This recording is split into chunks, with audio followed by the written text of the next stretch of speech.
Educação à distância, mudando realidades.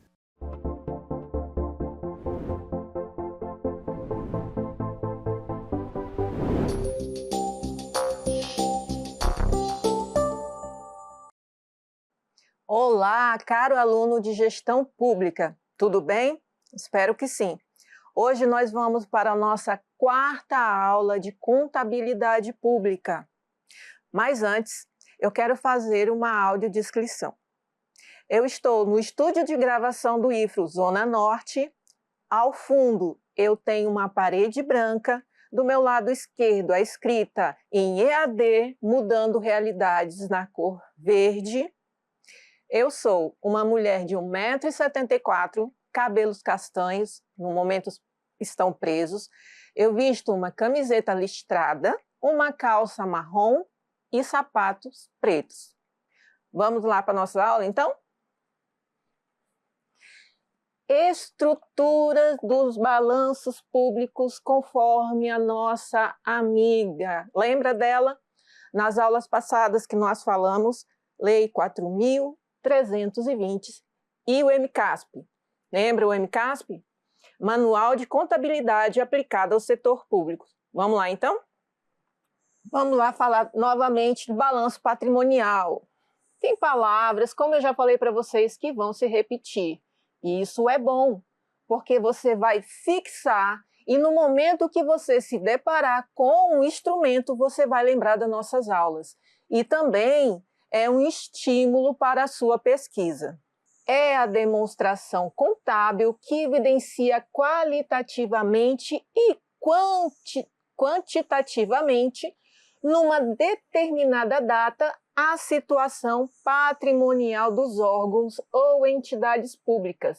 Espelha uma visão estática à realidade do patrimônio da entidade naquele momento. No momento que nós verificamos o balanço patrimonial, ele é de um determinado período.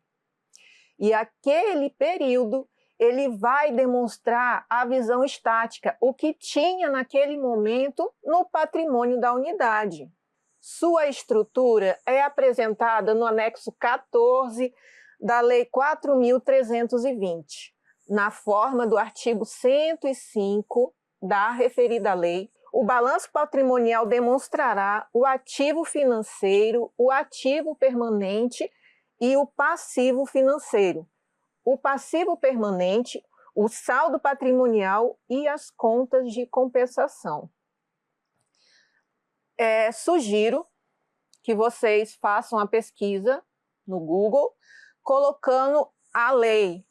Pode ser que em algum momento ela apareça somente a lei sem os anexos. Vocês acrescentem na pesquisa e tenham essa curiosidade. Vão lá, dá uma olhadinha nos anexos da Lei 4.320 para enriquecer mais ainda o seu conhecimento e a nossa aula. Estrutura do patrimônio público. Contabilmente, o patrimônio público é estruturado em 3 grupos: o ativo, o passivo, a aplicação de recursos, bens e direitos, o patrimônio líquido. Vamos lá. O passivo, eu quero que vocês fixem. O que é um ativo, o que é um passivo? Para aqueles que ainda não têm o conhecimento, eu prefiro falar de uma forma assim, básica e prática, para que a pessoa possa, de uma maneira gradual, adentrar e começar a navegar entendendo a contabilidade pública. É aquilo que eu tenho em positivo e vamos dizer que o passivo é aquilo que eu devo. Eu tenho aqui um bem no ativo, por exemplo, eu tenho um automóvel. Só que aqui eu tenho o quê? O passivo, o boleto do automóvel. Lembra que eu falei para vocês que o valor do débito é o mesmo, tem que ser o mesmo do crédito? Eu tenho um carro de 10 mil, eu tenho um boleto aqui de 10 mil. Essa ilustração prática, básica, é como eu falei, são para aqueles alunos que, assim como eu, quando fiz gestão pública, não tinha aquele conhecimento. ou quando estava adentrando ao nível superior. Então, a fala de uma forma mais simples é para que você dê início, aquele pontapé inicial ao seu conhecimento. Por quê?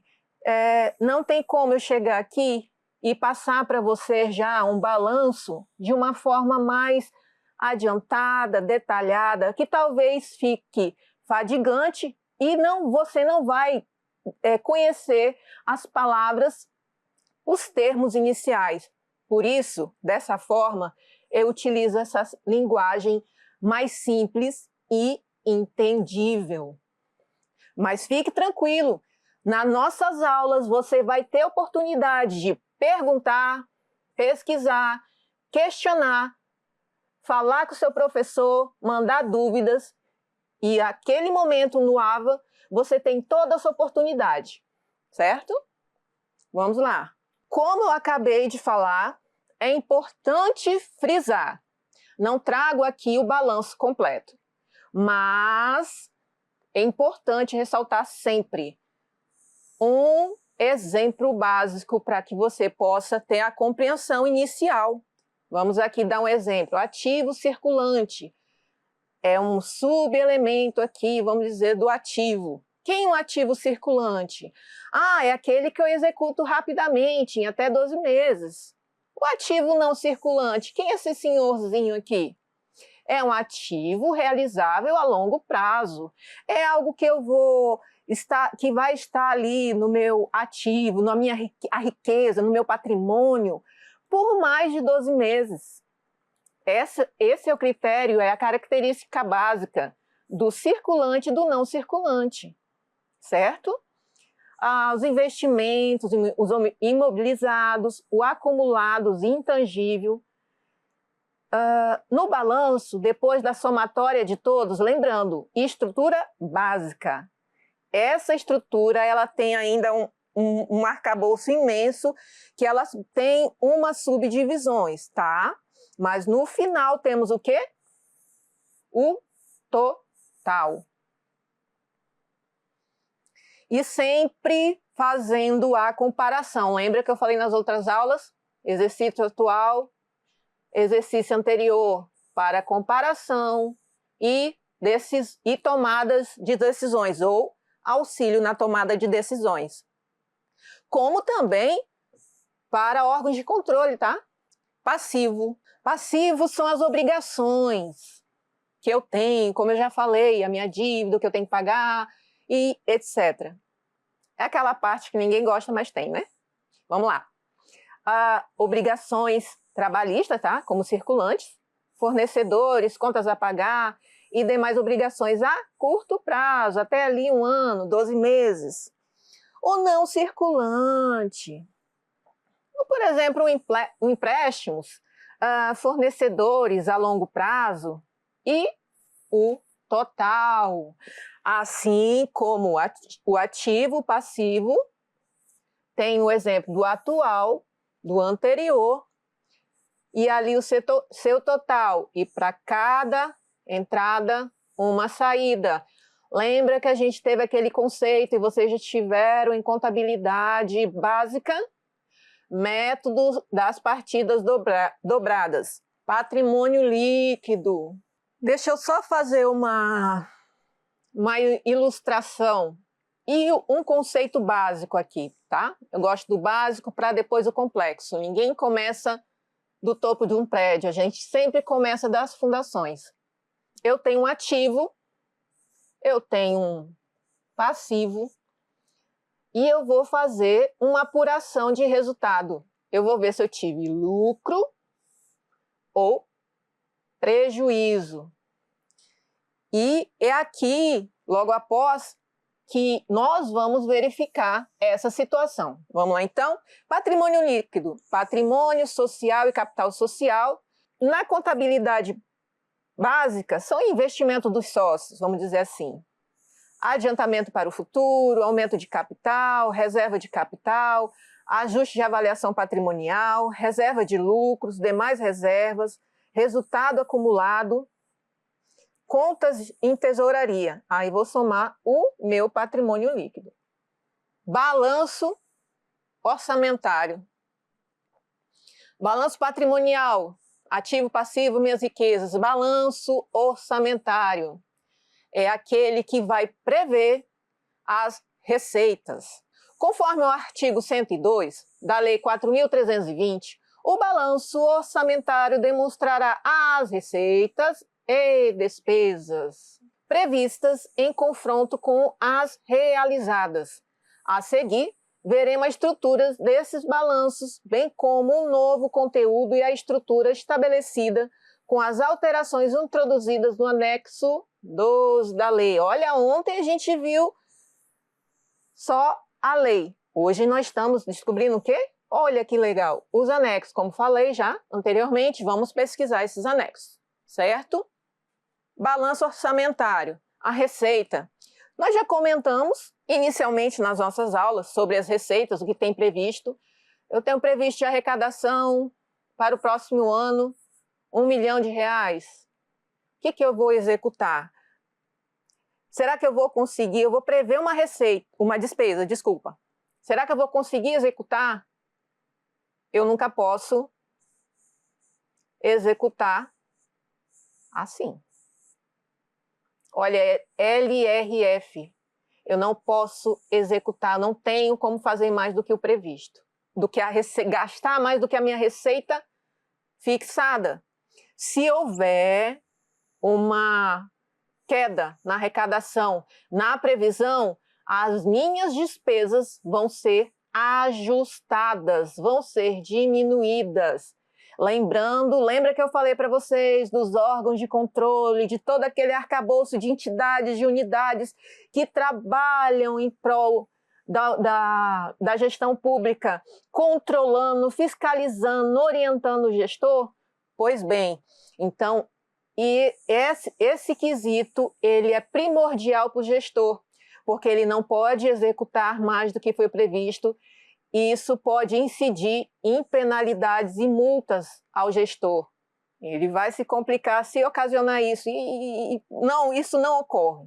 Não vai ocorrer, porque sempre tem um órgão alertando, avisando. Aqui vai ter a diferença.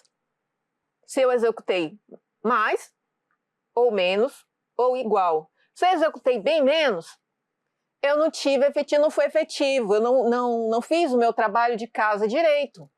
Se eu executei mais, não vamos nem pensar nessa possibilidade.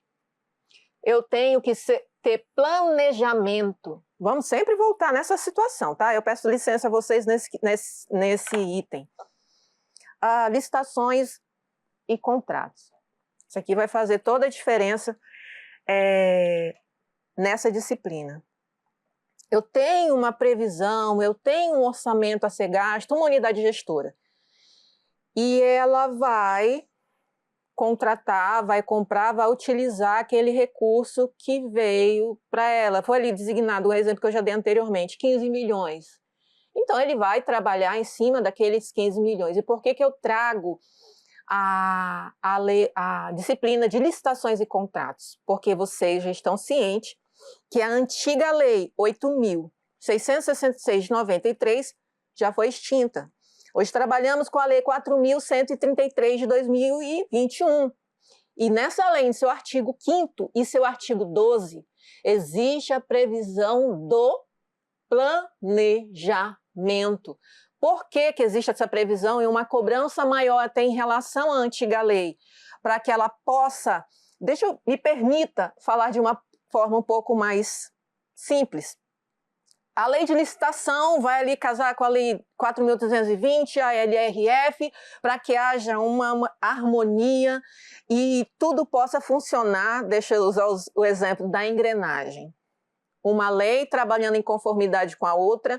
O gestor público tem a lei 14.133, lei de licitação, que ele sabe que tem que planejar, ele tem que fazer algumas peças de planejamento dentro da licitação, como o PNCP e demais instrumentos ali que ele tem que prever o que ele vai gastar para o próximo ano.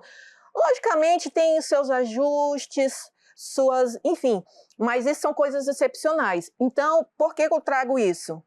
Porque fazendo o trabalho de casa certinho, o gestor vai poder fazer uma boa execução orçamentária e financeira, porque atrelada a seus gastos, através de suas compras, contratações, etc., ele está ali de olho também no orçamento e na finança. Eu só estou gastando o que eu posso, porque antes eu já fiz uma previsão do que eu tenho que comprar. Trazendo para a nossa vida, para a nossa vida diária, eu tenho ali uma lista de compra mensal. Eu sei o que eu vou gastar durante o mês, eu já previ no meu salário o que eu posso gastar, o que eu não posso. Esse é o trabalhinho de casa que o gestor público, eu trouxe para vocês agora num exemplo, faz de uma forma um pouquinho mais complexa. Vamos continuar? Temos a receita de capital, a receita corrente. E o que acontece? Temos o tal do déficit. Pensa sempre na deficiência, não deu certo, faltou dinheiro, não planejou. Isso aqui é sempre negativo. Algo não deu certo aqui. Fica sempre com esse termo na sua cabeça e depois vamos procurar no decorrer da disciplina, e você também estudando em casa, o que seria esse déficit, de que forma que ocorre, de que forma esse senhorzinho aqui pode prejudicar toda uma economia de uma unidade, instituição, estado, município, união, certo? Veja que às vezes a gente adentra em situações de outras disciplinas, mas por quê? Porque eu falei que contabilidade está diretamente ligada à gestão orçamentária e financeira, em economia e demais áreas que elas trabalham interligadas e unidas. Vamos lá. Quais seriam as despesas? Vamos ver exemplo. Títulos, créditos orçamentários e suplementares, créditos especiais, créditos extraordinários e vamos aqui o superávit. Se eu tive uma receita que foi positiva, isso é bom. Se eu tive uma despesa que ela se superou, a despesa, por exemplo, eu tenho aqui os créditos. A previsão que eu tinha era de 1 milhão de despesa. Essa despesa ultrapassou. Eu tenho uma diferença que ultrapassou o limite do que eu previa gastar. Lembra-se sempre disso, é o nosso orçamento caseiro, o orçamento da nossa casa. A gente nunca gasta mais do que ganha. Com essa analogia, você começa a alavancar na disciplina e no conhecimento do orçamento. E na utilização também. Balanço financeiro.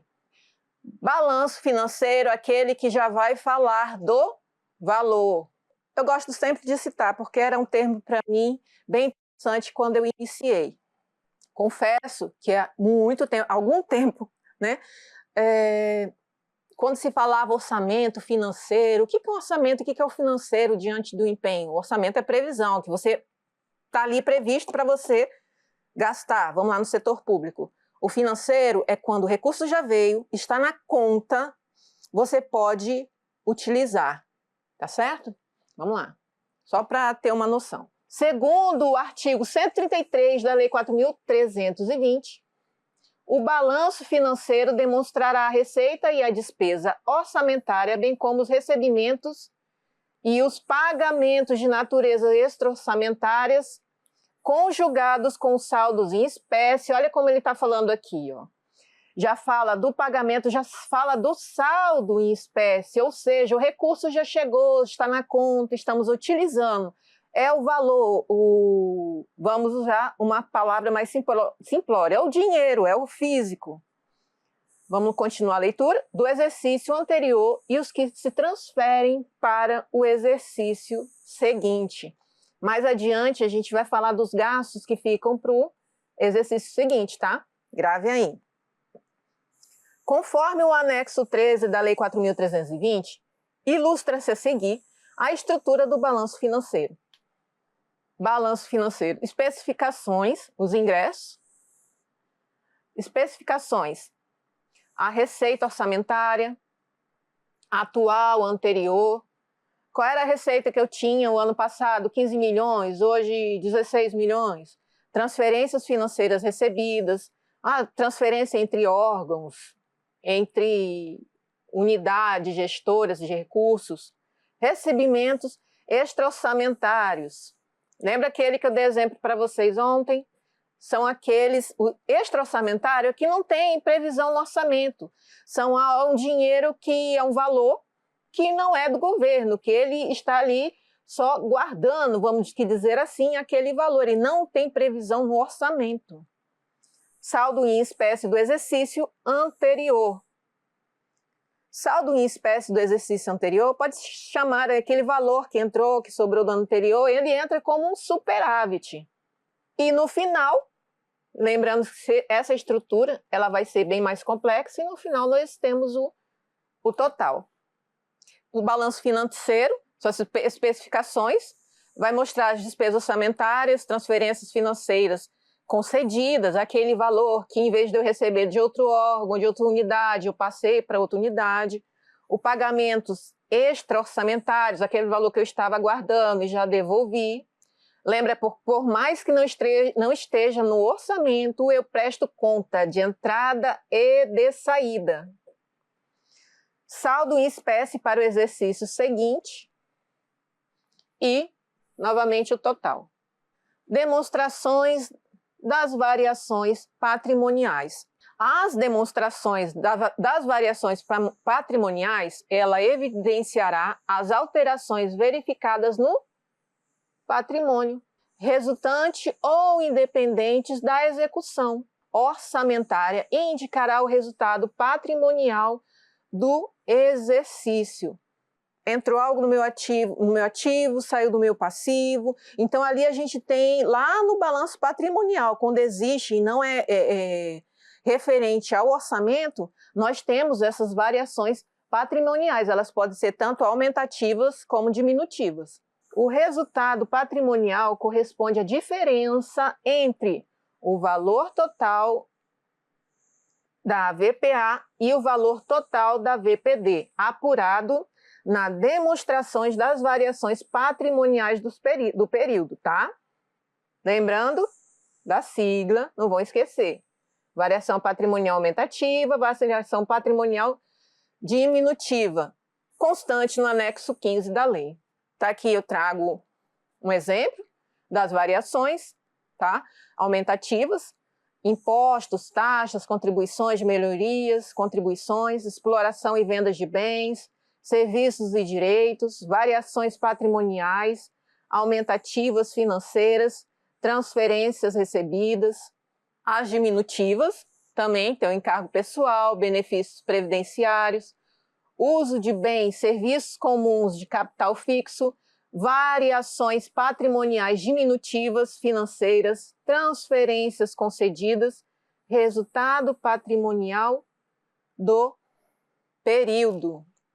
Lembrando sempre que esse resultado sempre há comparação. E não só temos a aumentativas e diminutivas, como aqui trago o exemplo de variações patrimoniais qualitativas, decorrentes da execução orçamentária, incorporação de ativo, desincorporação de passivo, incorporação de passivo e desincorporação de ativo.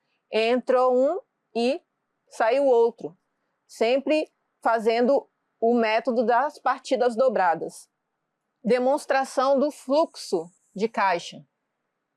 Lembra que esses instrumentos que eu estou falando são aqueles obrigatórios na apresentação da prestação de contas para os órgãos de controle interno e externo, além desses instrumentos para o controle do patrimônio orçamentário, para o controle do financeiro, enfim, servir também de ferramenta para tomadas de decisão.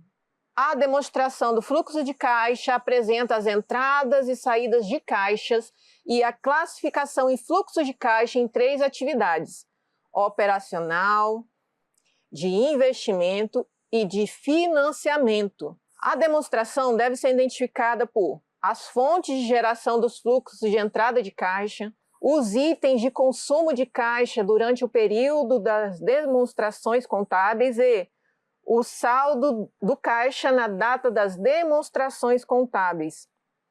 É o valor que eu tenho já para ser utilizado. Se fosse em órgãos privados, eu ia dizer o valor, o dinheiro que eu tenho ali dentro do caixa. Mas é, na realidade, o nosso financeiro. Demonstrações do fluxo de caixas. As informações dos fluxos de caixa permitem aos usuários avaliar como a entidade do setor público obteve recursos para financiar suas atividades e a maneira como os recursos de caixa foram utilizados. Tais informações são úteis para fornecer aos usuários das demonstrações contábeis informações para prestação de contas e responsabilização, a contabilidade e tomada de decisão. Sempre falamos, né, quanto que foi gasto em tal obras.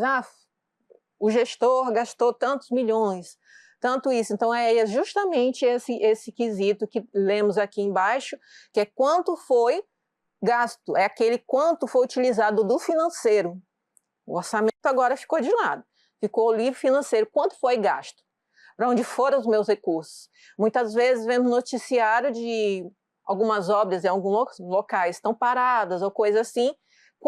Quanto foi o valor daquela obra que está parada? Qual o valor do recurso gasto ali que não foi utilizado? E, logicamente, como lemos aqui, isso gera penalização. Demonstramos aqui as variações patrimoniais, os ingressos, receitas derivadas, receitas originárias, as transferências, as demonstrações de fluxo de caixa, os desembolsos, né, valor que saiu, o pessoal e outras despesas, corrente por função, juros e encargo da dívida, transferências, fluxos de caixa líquido das atividades das operações. Nós, enquanto gestor público, temos toda essa estrutura, tudo o que foi falado aqui enquanto conceito. O profissional que vai estar fazendo esse lançamento, esses registros, vai ser o contador. Você, enquanto gestor, vai estar acompanhando e verificando e vai estar gerindo ali as ações enquanto gestor. Enquanto servidor público, você vai estar acompanhando e dependendo do setor, lógico, que você trabalha. Eu estava até analisando. Muitas vezes você escolhe uma área da administração pública que não envolve contabilidade, orçamento, finança, enfim. Você vai lá para a logística, você atua numa área de RH. Mas, de certa forma, essa disciplina ela vai estar sempre ligada a você. No momento que chega o seu contra-cheque, nos descontos, nos impostos que você paga, nos recursos que estão sendo utilizados, alguma benfeitoria que está sendo feita na sua cidade, o seu controle enquanto cidadão, verificando os balanços, verificando o que o meu governo na minha cidade, o que o meu prefeito, o meu governador tem previsto, o que ele está gastando, qual o valor daquela obra que ele está fazendo, qual o recurso que vem no meu estado, qual o valor que o nosso governante está investindo na educação, na saúde, como está sendo registrado isso, quem está fazendo o controle. Teve uma obra que ficou parada, ninguém vai fazer nada? Busca saber, vamos ali no DIOF, vamos ali pesquisar, vamos ver o balanço, vamos ver se aquela empresa, você cidadão, você pode fazer isso enquanto cidadão, muito mais agora quanto gestor público. Será que aquela empresa que deixou de entregar aquela obra de suponhamos, um hospital, ela foi penalizada? Será que ela simplesmente deixou aquela obra e seguiu a vida? Será que ela não foi penalizada, não foi impedida de licitar? Será que aquele gestor que deixou que aquilo acontecesse ficou impune? Então vamos lá também fazer o controle social. Vamos seguir aqui? Geração líquida de caixa, os equivalentes, como eu falei, são as nomenclaturas lá do demonstrativos. Isso aí a gente pode ir passando. Demonstrações das mutações do patrimônio líquido. Vamos para o conceito. A demonstração das mutações no patrimônio líquido, olha a sigla, DMPL, demonstrará a evolução, aumento ou redução do patrimônio líquido da entidade durante o período, o saldo ali entre ativo e passivo, qual o valor que ele tem. Isso fica bem mais prático para você entender quando é na contabilidade societária. Quando se torna para o serviço público, na contabilidade pública, é muito mais complexo, porque não é um valor público, não, desculpa, não é um valor privado, é um valor público. Esse valor esse valor é de todos nós, apenas ele está sendo gerido por alguém que nós elegemos, para que esteja ali gerenciando o nosso recurso. Novamente trazemos aqui anexo 19 da Lei 4.320. Tá? Vamos no conceito aqui, como se daria, como eu falei, vale ressaltar, tá? Para que vocês gravem isso. Eu trouxe um balanço, uma estrutura de uma forma bem reduzida, mas que vai dar um norte para você, vai entender quando você vê lá as peças, dentre elas o DMPL.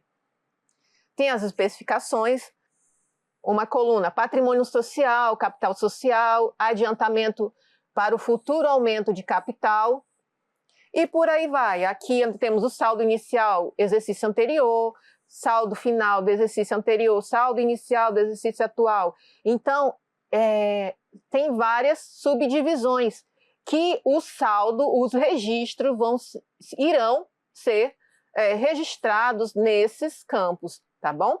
E sempre no final, o saldo final do exercício atual. Por que eu coloquei aqui? Que aqui tem demais colunas, eu não tive espaço, certo? Mas tem outras colunas com outras classificações. Não se preocupe, como eu já falei, essa estrutura, temos no modelo, como é que eu posso dizer, uma forma já dentro do nosso arcabouço normativo, já estruturado para ser apresentada essa estrutura. Então, nós trouxemos só um exemplo. As notas explicativas. Quem são as notas explicativas? Também obrigatória na apresentação das peças contábeis.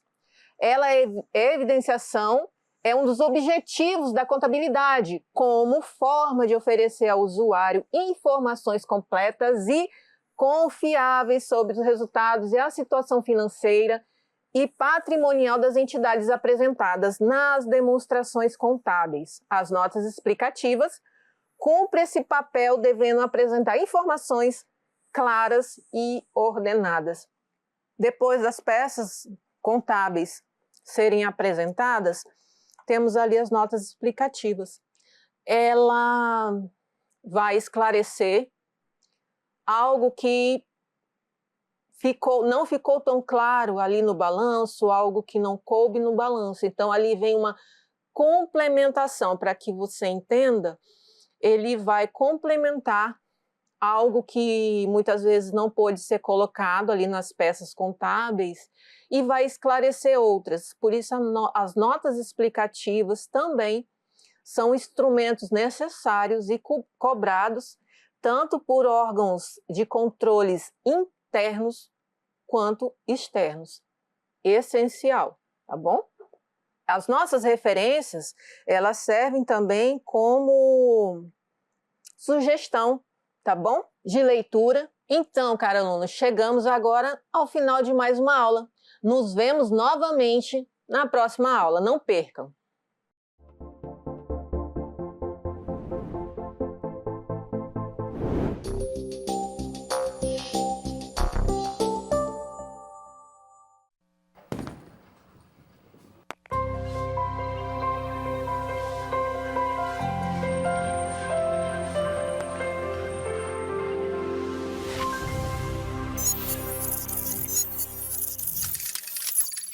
Educação à distância, mudando realidades.